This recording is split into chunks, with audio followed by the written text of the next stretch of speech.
आज मो ओडिशा नवीन ओडिशा मान 7 कोटी रु अधिक नूतन जगुड़ी रास्तार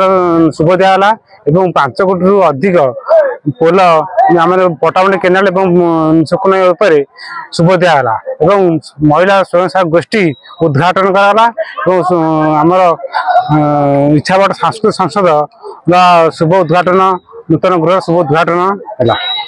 आम आंध्र प्रांतर समस्त माँ मौसी भाई भौणी एवं समस्त माँ मैंने बहुत बहुत खुशी अच्छा समस्त युवक मैंने छात्र मैंने समस्त सांगसाथी समस्त आज खुशी अच्छा आज माने आम इच्छापट सांस्कृतिक उद्घाटन है और 2टा पोल शुभ दिगला और जहाँकड़ी नूतन रास्ता शुभ देवाई बहुत बहुत आम खुशी रही समस्त भी खुशी अच्छा। राज्य सरकार निष्पत्ति क्रमे आज आम ग्राम पंचायत आम ओडिशा नवीन ओडिशा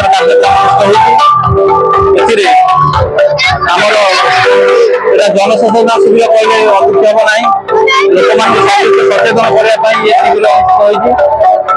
प्रिय विधायक श्रीयुक्त प्रताप जेना महोदय आम मान कार्यक्रम बाबद बुझे तेणु आज शुभ दिगला आरंभ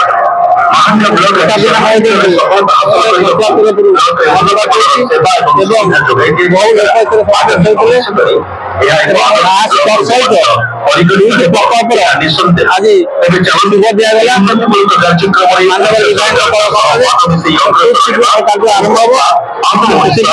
आनंदपुर पंचायत तरफ माननीय विधायक महोदय को विशेष धन्यवाद।